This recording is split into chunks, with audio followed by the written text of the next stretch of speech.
Plant pathology पढ़ेंगे। हम क्या पढ़ेंगे आज? Plant pathology. The name plant pathology is derived from two Greek word. Pathos मतलब सफरिंग, लोगस मतलब स्टडी। तो डेफिनेशन क्या हो गई? Plant pathology is the study of causes of suffering of plant and their management. Plant pathology subject में हम पढ़ेंगे कि कारण क्या है जिससे प्लांट सफ़र कर रहा है, मतलब सफ़र कर रहा है मतलब कि ग्रोथ नहीं कर पा रहा है। सफ़र में मतलब सफ़र कर रहा है लगातार, मतलब अपने फाइनल ड्रीम में नहीं पहुंच पा रहा है, सफ़र में ही है, मतलब प्रोसेस में ही है, वो फ्रूट नहीं दे पा रहा है, एंड पॉइंट तक नहीं पहुंच पा रहा है। तो वही plant pathology is the study of causes of suffering of plant and their management. अगर हम उसकी सफरिंग जान जाएंगे, क्योंकि प्रोसेस में कहाँ गड़बड़ी कर रहा है, उसी को सुधार देंगे तो वो कहाँ पहुँच जाएगा? अपने एंड पॉइंट तक, और ये मतलब कि अपने गोल तक, अपने सक्सेस तक पहुँच जाएगा। तो हम वही उसी की स्टडी करेंगे। कॉज क्या है, जो सफरिंग है उसकी सफरिंग का कॉज क्या है? Plant pathology is the study of causes of suffering of plant and their management. जब हम उसकी स्टडी कर लेंगे कॉज क्या है सफरिंग का, तो उसको और उसकी मैनेजमेंट सीख लेंगे तो हमारा गोल तो अपने आप अचीव हो जाएगा। तो वही हम प्लांट पैथोलॉजी में पढ़ते हैं। तो अब एंशियंट इंडिया की बात करते हैं। इन ancient India Vriksha Ayurveda written by Surapala. In ancient India Vriksha Ayurveda written by Surapala. Surapala जो भी जिसने लिखा था उसका नाम है, और जो लिखा था वो क्या है? वृक्षा Ayurveda is the first book with information on plant disease. ये पहली बुक थी जिन्होंने इंफॉर्मेशन दिया प्लांट डिसीज़ के बारे में। अब हम आगे चलते हैं। वर्ल्ड लेवल में बात करें तो फादर ऑफ प्लांट पैथोलॉजी कौन है? तो Anton de worry. Anton de worry क्या है? फादर ऑफ प्लांट पैथोलॉजी हैं वर्ल्ड लेवल पे। ठीक है। अब father of various subject, plant pathology हो गया अपना, और बोल सकते हैं मॉडर्न प्लांट पैथोलॉजी, इसके कौन हो जाएंगे? Anton de worry. फिर इंडियन प्लांट पैथोलॉजी के कौन है father? E J Butler. E J Butler. Mycology के कौन है? वर्ल्ड लेवल की बात हो रही है माइकोलॉजी, तो मिकाली पीए मिकली पीए मिकली कौन हो गए? माइकोलॉजी हो गए वर्ल्ड लेवल के फादर माइकोलॉजी के। अब मॉडर्न माइकोलॉजी की बात हो तो मॉडर्न माइकोलॉजी के फादर की बात हो तो Anton de worry. World level में मॉडर्न माइकोलॉजी की बात हो वर्ल्ड लेवल पे तो एंटोन डे वरी हैं वर्ल्ड में, ना कि इंडिया में। इंडिया में बात हो तो क्या है? ईजे बटलर हैं। इंडिया में ईजे बटलर प्लांट पैथोलॉजी के भी फादर हैं, और माइकोलॉजी के भी फादर कौन है? ईजे बटलर ही हैं। और वर्ल्ड में बात की जाए प्लांट पैथोलॉजी की या मॉडर्न प्लांट पैथोलॉजी के, तो फादर कौन है? एंटोन डे वरी हैं। और वो मॉडर्न माइकोलॉजी के भी कौन है? एंटोन डे वरी हैं। माइकोलॉजी और प्लांट पैथोलॉजी के वर्ल्ड में भी एंटोन डे वरी हैं, वर्ल्ड लेवल पे एंटोन डे वरी हैं दोनों के, माइकोलॉजी के भी और प्लांट पैथोलॉजी के भी, लेकिन मॉडर्न होना चाहिए। तो क्या हम बोल देंगे? Anton de worry. बट जब इंडिया की बात करते हैं तो माइकोलॉजी हो या प्लांट पैथोलॉजी हो तो उसमें कौन है? ईजे बटलर हैं। फादर कौन है? ईजे बटलर हैं। ओल्ड माइकोलॉजी की बात करें तो पीए मिकली फादर हैं। Okay done. अब हम बात करते हैं फाइटोबैक्टीरियोलॉजी। फाइटोबैक्टीरियोलॉजी, फाइटो मीन्स प्लांट, बैक्टीरियोलॉजी यानी बैक्टीरिया की स्टडी। तो प्लांट में बैक्टीरिया की स्टडी जो है वो किसने स्टार्ट की थी? स्मिथ ने। जी हाँ, आपने ऑस्ट्रेलिया के क्रिकेटर का नाम भी सुना होगा स्मिथ, तो वो भी हो सकता है। तो स्मिथ हैं। फाइटोबैक्टीरियोलॉजी स्मिथ, जोक सपाट था, स्मिथ साइंटिस्ट हैं। जिन्होंने प्लांट में पहली बार बैक्टीरिया डिसीज़ की स्टडी स्टार्ट की थी। बायोलॉजिकल कंट्रोल के फादर कौन हैं? एसडी ग्रारेट साइंटिस्ट नेम है इनका, पता नहीं क्या प्रोनाउंसिएशन रहता है, इन अपनी तरफ से जो मीनिंग होगी उसी को प्रोनाउंस करेंगे। ग्रारेट, ओके, ग्रारेट, एसडी ग्रारेट।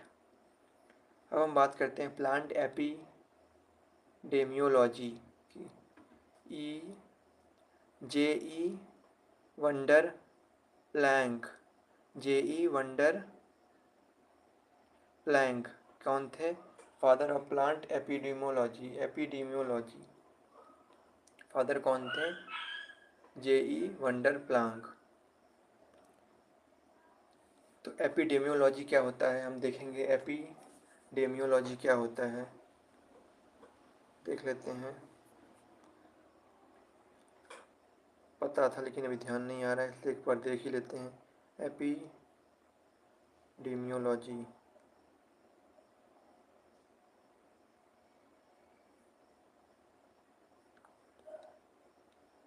तो इसमें इन्होंने क्या, फादर किसके हैं? प्लांट एपिडेमियोलॉजी के फादर हैं ये, J.E. Wonder Planck, J.E. Wonder Planck. तो एपिडेमियोलॉजी, ओ शिट, टाटा ही नहीं ऑन था। प्लांट एपिडेमियोलॉजी के father J.E. Wonder Planck, J.E. Wonder Planck.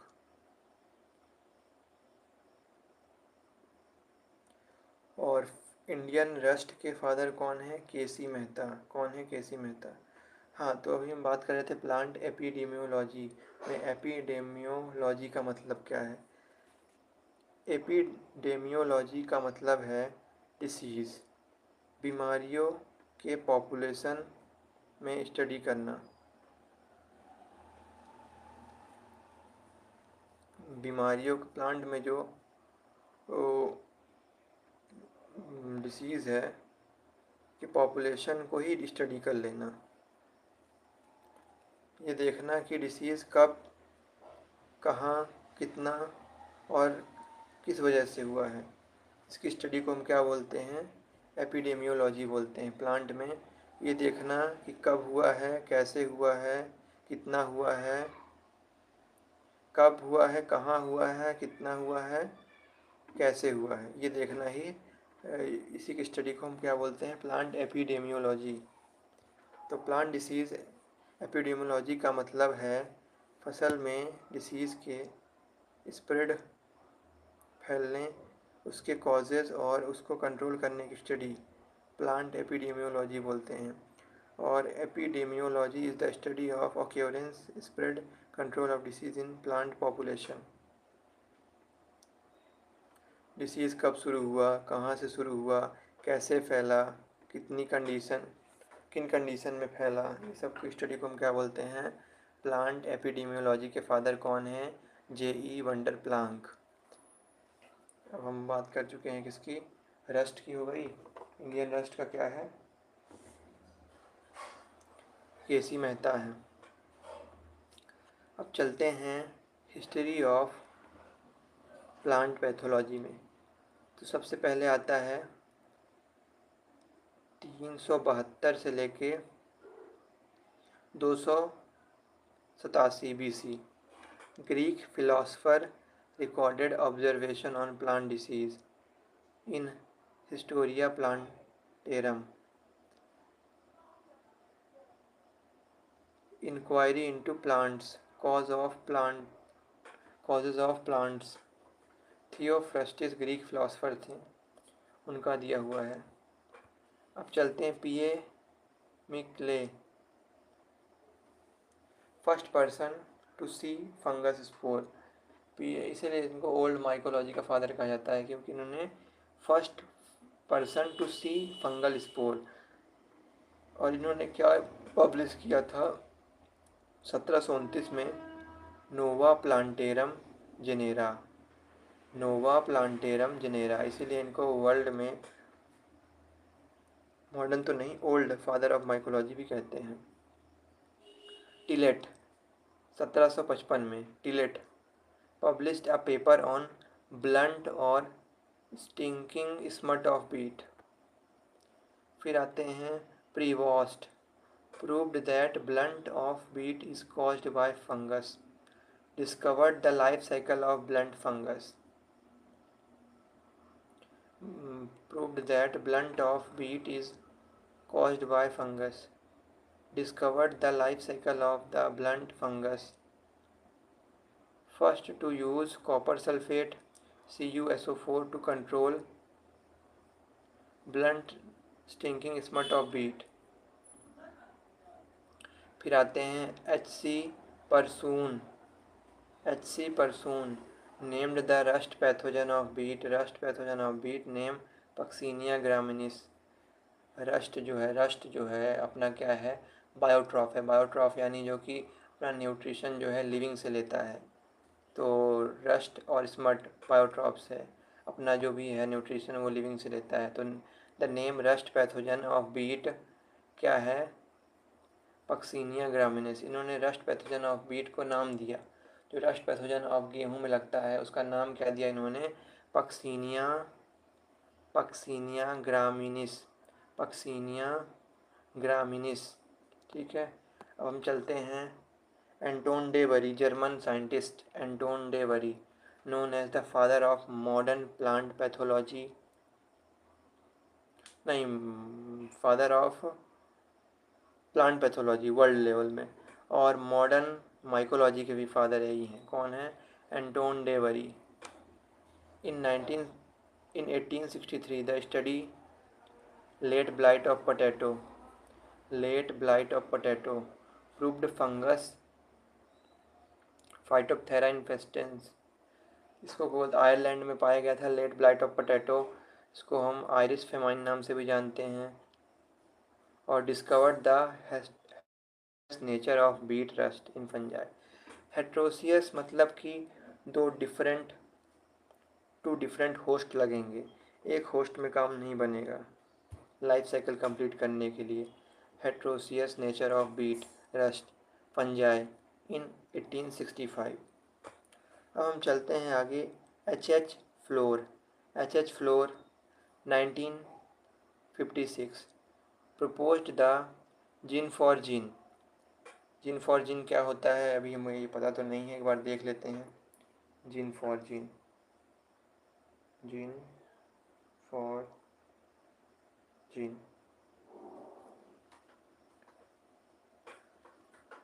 Gene theory के अकॉर्डिंग होस्ट प्लांट के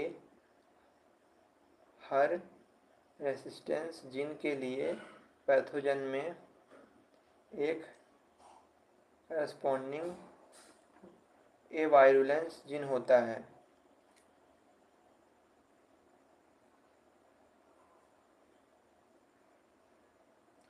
समझते हैं इसको अच्छे से। जीन फॉर जीन थ्योरी का मतलब है कि प्लांट के हर रेसिस्टेंट जीन के सामने पैथोजन फंगस बैक्टीरिया वायरस का एक मैचिंग वायरुलेंस जीन होता है। अच्छा, अगर R gene plus virulence gene दोनों प्रेजेंट हैं, प्लांट डिसीज से बच जाता है। अगर आर जीन और वायरुलेंस जीन में से कोई एक नहीं है तो डिसीज़ हो जाती है। ससेप्टिबल, प्लांट के पास R1 जीन है, फंगस के पास वायरुलेंस A1 जीन है। प्लांट फंगस को पहचान लेता है और उसको रोक देता है, डिसीज़ नहीं होती है। लेकिन अगर फंगस का AVR1 जीन चेंज म्यूटेट हो जाए तो प्लांट उसको पहचान नहीं पाता, डिसीज़ हो जाती है।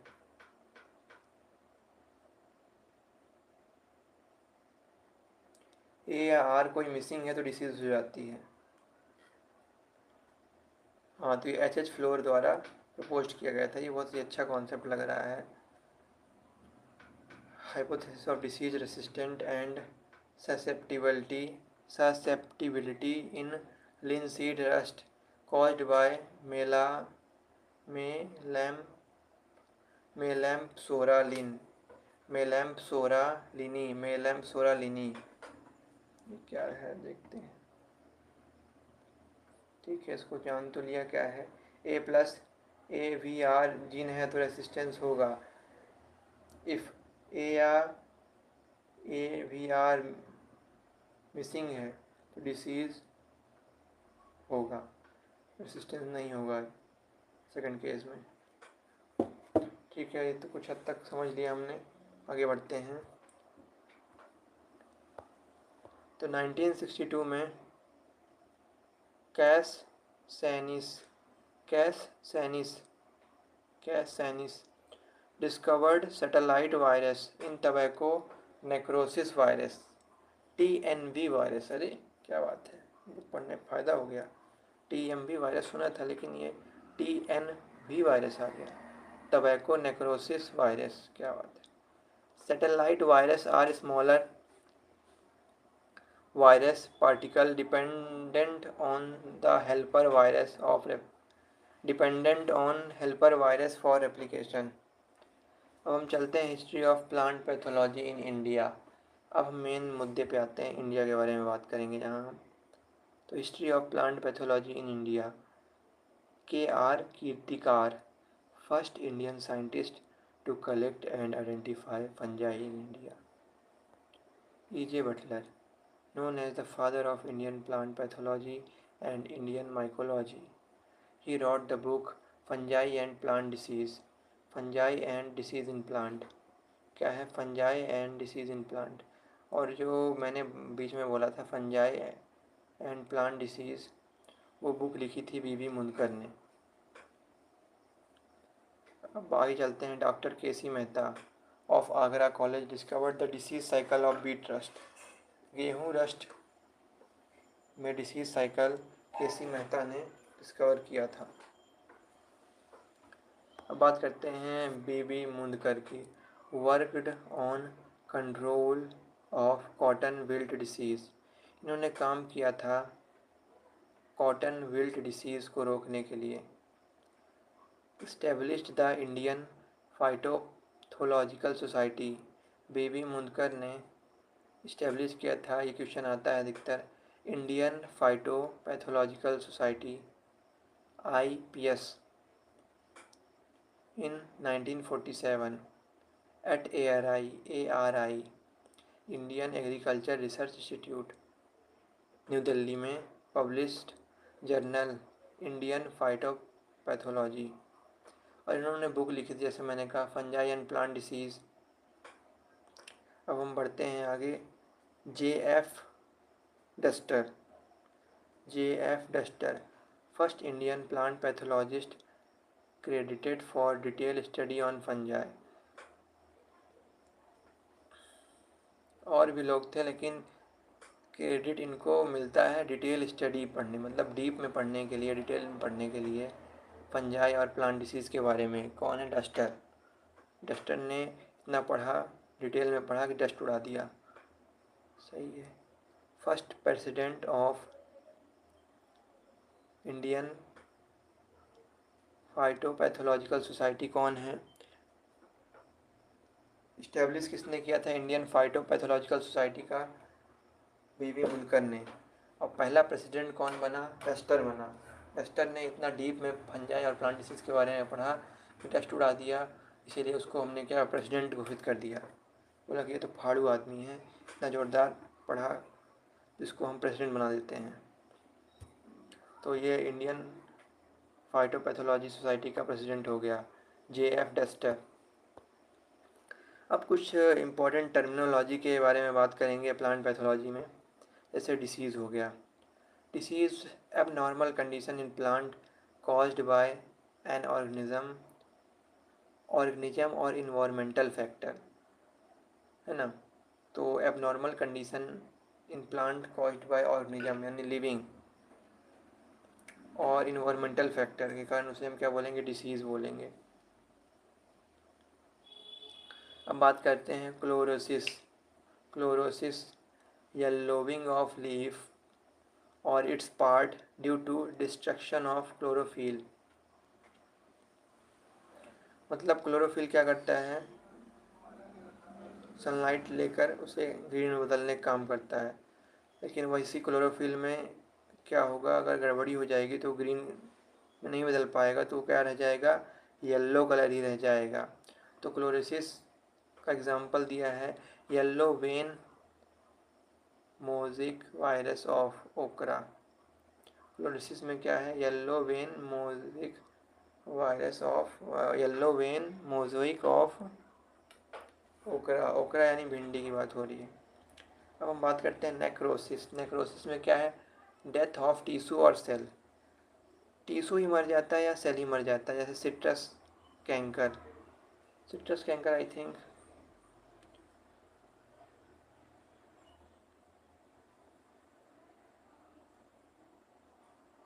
डेथ ऑफ टिश्यू और सेल नेक्रोसिस एग्जाम्पल है सिट्रस कैंकर।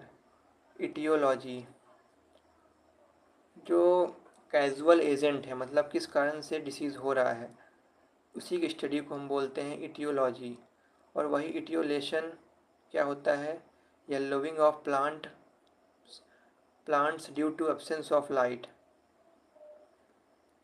अगर बहुत लंबे समय तक डार्कनेस में प्लांट को रख देते हैं, धूप नहीं मिलती है, तो क्या होता है, इटी इटियोलेशन हो जाता है। इटियोलेशन हो जाता है मतलब yellowing of plants due to absence of light.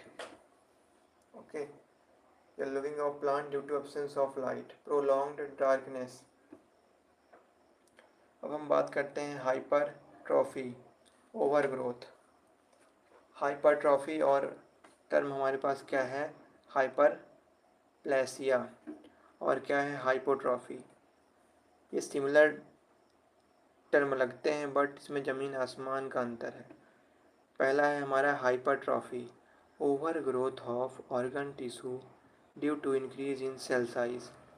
Excessive enlargement due to increase in size, cell size, उसे हम बोलते हैं हाइपरट्रॉफी। अब हम बात करते हैं हाइपरप्लेसिया की, ओवर ग्रोथ ऑफ टिश्यू और organ due to increase in cell number. Excessive division हो रहा है, बहुत ज़्यादा डिवीज़न हो रहा है, सेल के नंबर इंक्रीज हो रहे हैं, इसे हम बोलते हैं हाइपरप्लेसिया। अब हम बोलते हैं हाइपोट्रॉफी क्या है। हाइपरट्रॉफी था over growth due to increase in cell size. Hypotrophy क्या है, decrease in size of organ और टिश्यू। अब हम बात करते हैं एट्रोफी। एट्रोफी क्या है, dwarfness of plant due to inhibition of growth. Plant छोटा ही रह जाता है क्योंकि इसमें इनहिबिट हो जा ग्रोथ जो होती है इनहिबिट हो जाती है, मतलब ग्रोथ होना बंद हो जाती है। अब हम बात करते हैं term pathogenicity, pathogenesis and virulence की। तो पहला हम बात करेंगे पैथोजेनिसिटी की। पैथोजेनिसिटी क्या है, relative capability of pathogen to cause disease. Relative capability of pathogen to cause disease. जैसे मान लीजिए ये दो पैथोजन हैं, एक रेड पैथोजन एक ब्लू पैथोजन, तो हम कैपेबिलिटी बात करेंगे, ये डिसीज़ जल्दी कॉज कर रहा है, स्पीडली कॉज कर रहा है और इसके सिम्टम जल्दी दिख रहे हैं। और यहीं हम इसके बात करें तो ये स्लोली कॉज कर रहा है और कम इफ़ेक्ट कर रहा है, कम डिस्ट्रक्शन कर रहा है, तो इसके सिम्टम थोड़ा लेट दिखेंगे। तो पैथोजेनिसिटी में relative capability of pathogen to cause disease, ability to attack a host. तो ये पैथोजेनिसिटी हो गई, रिलेटिवली बता रहे हैं, इसकी ज़्यादा है इससे, तो ये पैथोजेनिसिटी हो गई। तो कभी बात करेंगे पैथोजेनिसिटी क्या है, जैसे हम पढ़ रहे हैं डिसीज़ के बारे में, तो बात होगी कि पैथोजेनिसिटी इस डिसीज़ की क्या है, इस डिसीज़ की क्या है, तो बताएं बात होगी कि इससे इसकी ज़्यादा है पैथोजेनिसिटी। अगर ये है तो ज़्यादा दिक्कत नहीं है, लेकिन अगर ये वाला डिसीज़ है तो बहुत दिक्कत है, तुरंत जो भी एप्लीकेशन है उसका अप्लाई करना पड़ेगा। तो ये हो गई अपनी pathogenicity, relative capability of pathogen to cause disease, ability to attack a host, done. अब हम बात करते हैं पैथोजेनेसिस की। Chain of metabolic events that bringing about the disease. Chain of metabolic events मतलब पैथोजेनिसिटी तो समझ गए हम, कैपेबिलिटी रिलेटिव में। जो पैथोजेनेसिस है उसका मतलब है कैसे स्टेप बाय स्टेप कॉज हो रहा है, जो भी अपना डिसीज़ है वो कैसे कॉज हो रहा है। ऐसा तो नहीं है चैन of metabolic events step by step he cause हो रहा है, पहले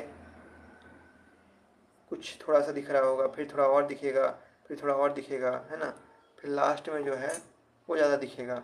तो वही जो चैन ऑफ इवेंट्स है उसी को हम बोलते हैं पैथोजेनेसिस।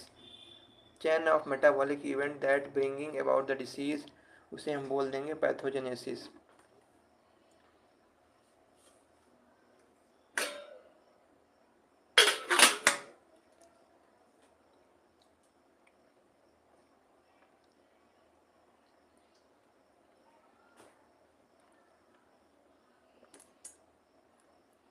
अब हम बात करते हैं वायरुलेंस की।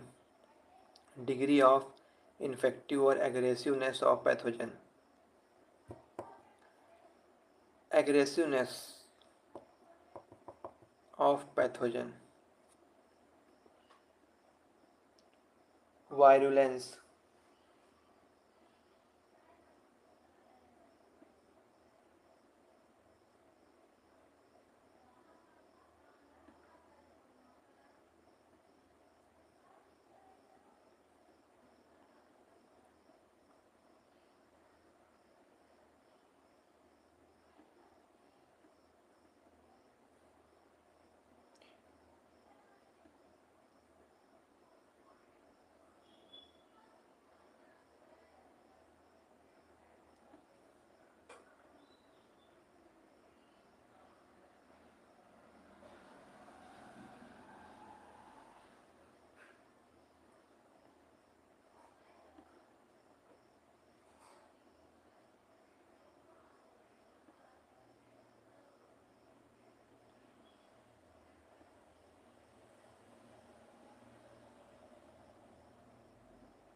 पैथोजेनिसिटी।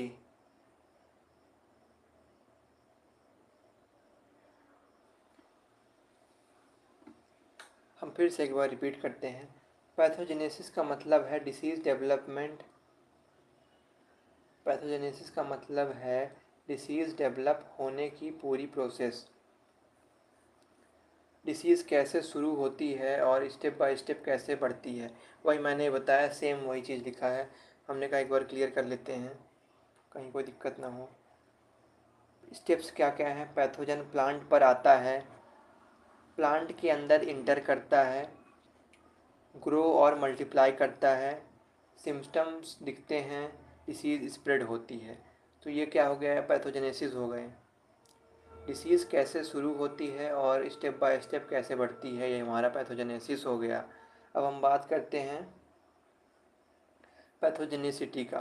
पैथोजेनिसिटी का मतलब है किसी पैथोजन की डिसीज़ कॉज करने की एबिलिटी। बताया ना मैंने, पैथोजन डिसीज़ कर सकता है या नहीं।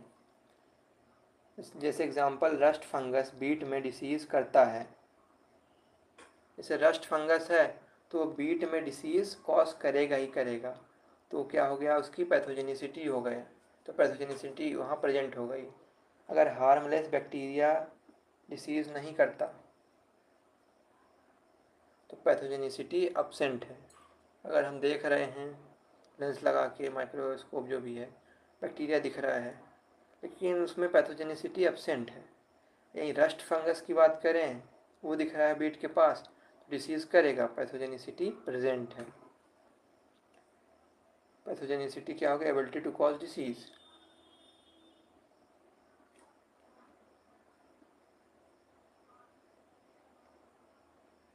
अब बात करते हैं वायरुलेंस की। वायरुलेंस का मतलब है पैथोजन की डिसीज़ को कितने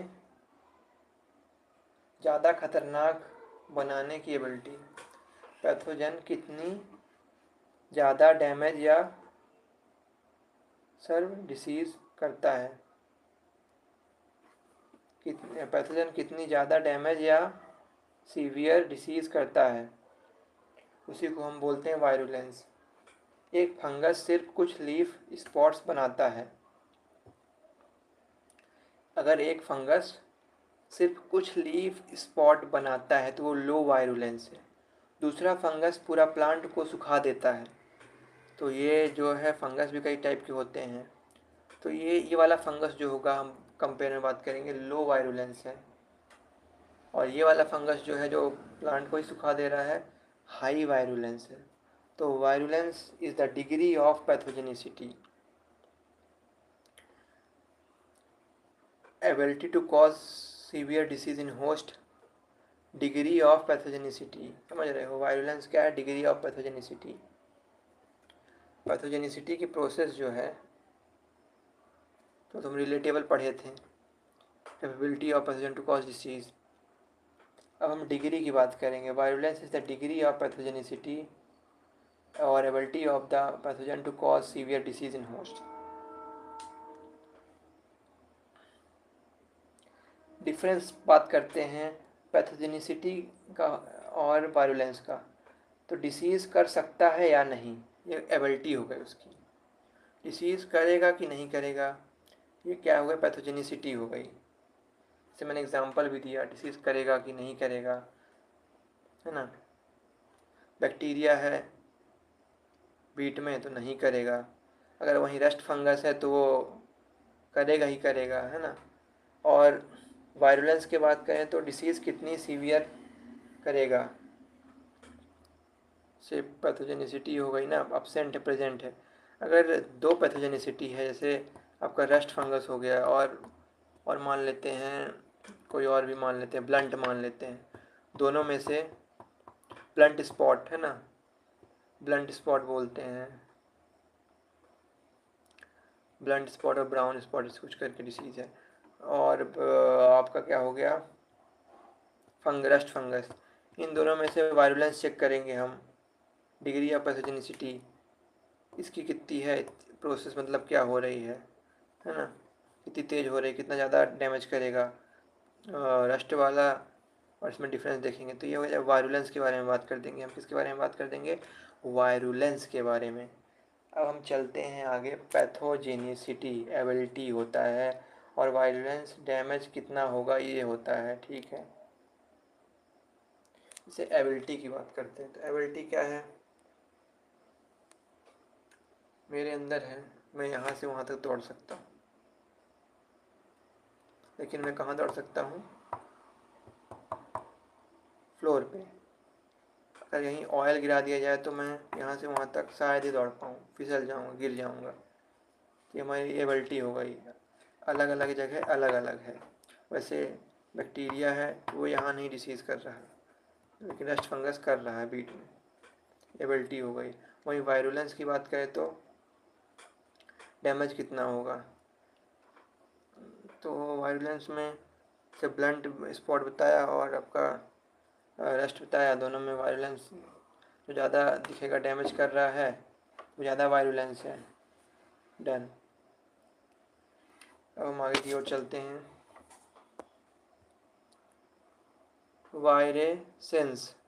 वायरेसेंस क्या है? Formation of chlorophyll on non chlorophyllous plant part. Yellow से ग्रीन कर देता है। Non formation of chlorophyll on non chlorophyllous plant parts, वहाँ भी ग्रीन कर देगा, जहाँ येलो रहता है वहाँ भी ग्रीन कर देगा, ठीक। Disease potential. डिसीज़ की पोटेंशियल क्या है? Ability of host to contract disease, inoculum. Any infective part of pathogen, any infective part of pathogen that contacts host, any infective parts of pathogen that contacts host, any infective parts of pathogen that contacts host, spores, sclerosia,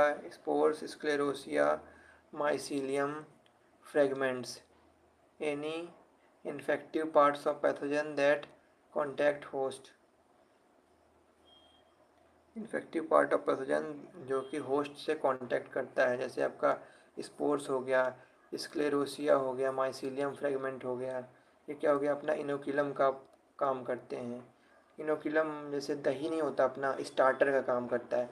उसमें हम जैसे कुछ नई दही जमाना है तो हम इनोक्यूलम लेते हैं, दूसरे के घर से दही लाते हैं और जामन बोलते हैं जिसको, रख देते हैं। फिर उसमें दूध लेते हैं, उसमें जो भी गर्म करके मलाई वगैरह मिलाते हैं। तो इनोकुलम का काम कर दिया कि अपना स्टार्टर जो हमने पड़ोसी के यहाँ से लेके आए, उसके बाद अपने आप बनने लगा। तो ये शुरुआती जो होता है उसे इनोकुलम बोलते हैं। Any infective parts of pathogen that contacts host, spores, sclerotia, mycelium fragments, ये इनोकुलम का काम करेंगे। हम बात करते हैं इनोकुलम पोटेंशियल। क्लियर से समझ लेते हैं पोटेंशियल का मतलब बायोलॉजी में क्या होगा। पोटेंशियल मीनिंग इन बायोलॉजी,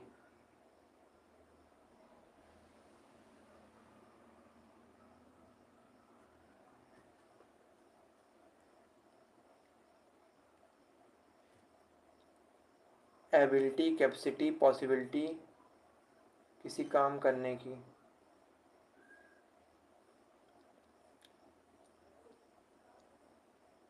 हाँ, तो पोटेंशियल, इनोक्यूलम पोटेंशियल, जैसे दही लाए थे उसका पोटेंशियल हमको पता था कि इतने दिन में स्वयं एक दही बन जाएगा, तो उसका पोटेंशियल हो गया। मतलब लाएंगे, रखेंगे उसमें, दोबारा जो जो दूध लिया उससे मलाई बनाया डालेंगे, तो उसमें टाइम तो लगेगा उसको दही बनने में।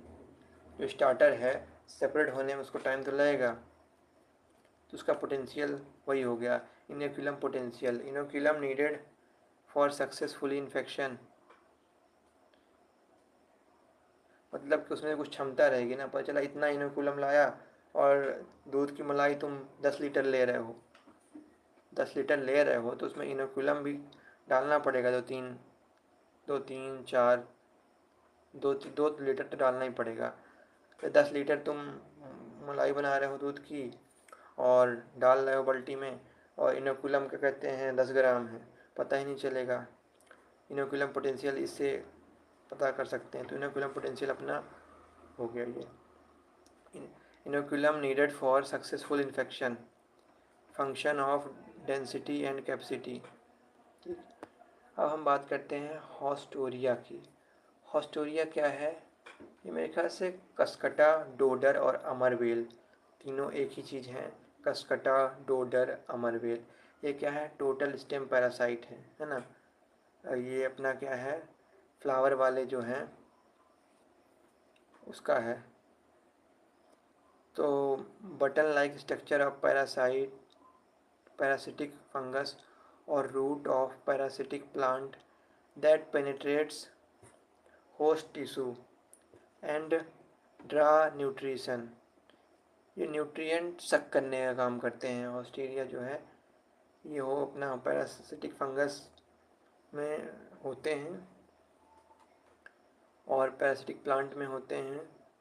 Date penetrate host tissue and draw nutrients, उससे न्यूट्रिएंट खींचने का काम करते हैं। उसको क्या बोलते हैं हम? हॉस्टोरिया बोलते हैं। क्या बोलते हैं? हॉस्टोरिया।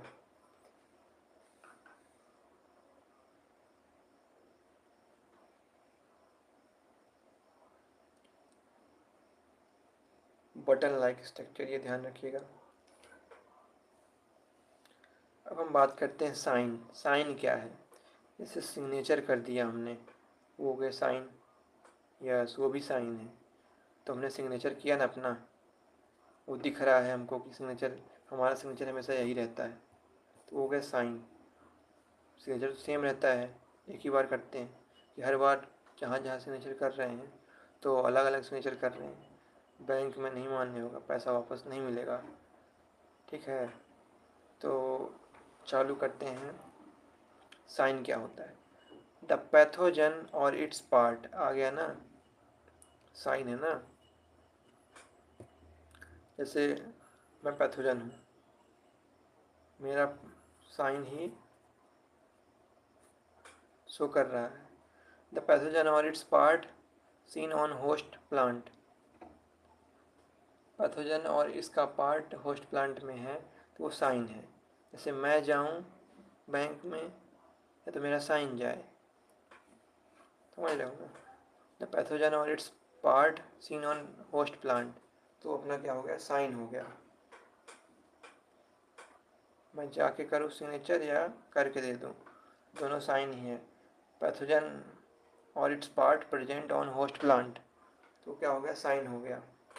प्रेजेंस ऑफ पैथोजन और its part on host plant is known as sign. अब बात करते हैं सिम्टम्स की। सिम्टम्स क्या है, जो बाहर से दिखे अपने आप को, मतलब कि फिजियोलॉजिकल हो सकता है या एक्सटर्नल इंटरनल हो सकता है। एक्सटर्नल इंटरनल रिएक्शन और alternation of plant due to disease, मतलब कहीं पत्ती झड़ रही है, कहीं पत्ती सूख रही है, एक्सटर्नल हो गया।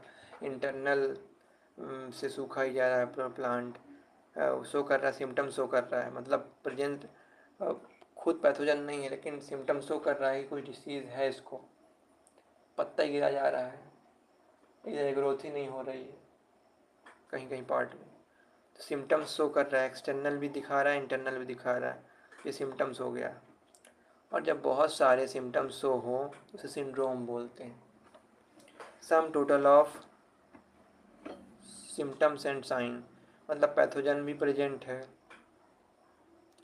पैथोजन की भी प्रेजेंस है, उसका पार्ट्स भी प्रेजेंट है और सिम्टम्स भी शो कर रहा है ना। सूखा जा रहा है, पत्ती गिरी जा रही है, फ्रूट नहीं हो रहा है, तो सिम्टम्स भी शो कर रहा है और वो भी प्रेजेंट है, तो ये क्या हो गया, अपना सिंड्रोम हो गया। Okay, done.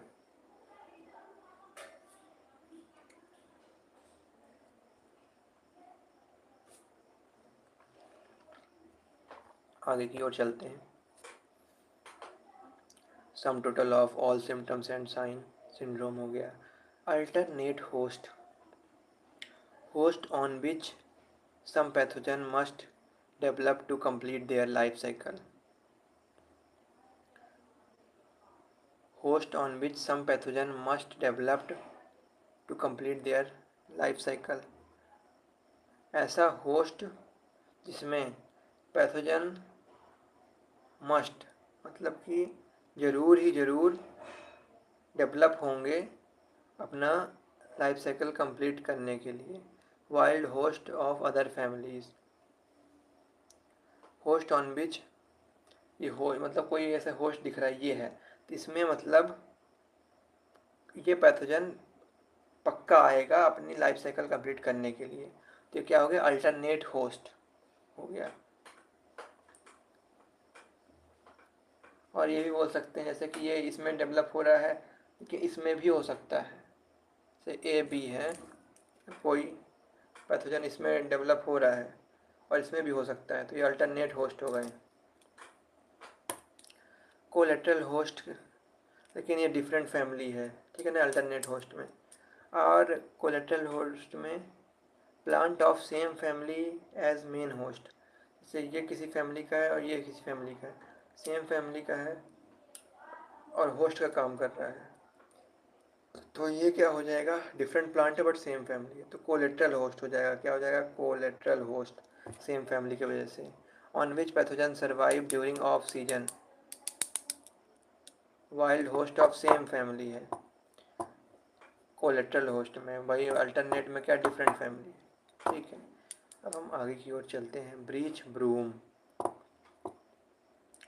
Deformity in the woody plant, लकड़ी वाला प्लांट है, डिफॉर्मिटिविटी आ जाए, देखते हैं डिफॉर्मिटिविटी का मतलब।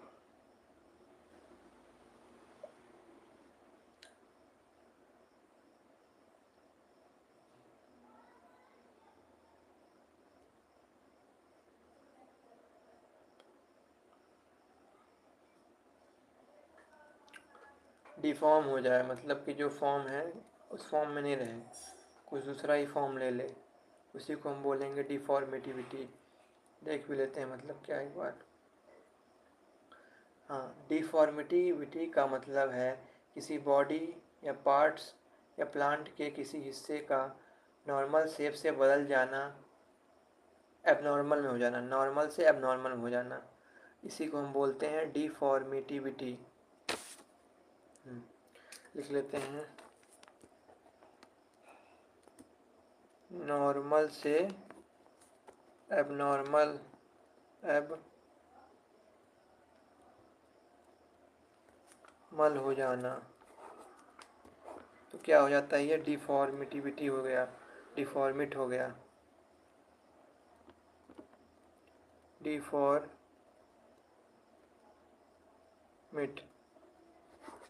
ठीक है। In woody plant like trees, abnormal draft brush like clusters of shoots from single point, mostly by mycoplasma but also by fungi, bacteria, virus, insect, millet नहीं, माइट। अब हम बात करते हैं ऑटोसियस रस्ट की। ऑटोसियस रस्ट हमने आज ही पढ़ा है। ऑटोसियस रस्ट क्या होता है? ऑटोसियस रस्ट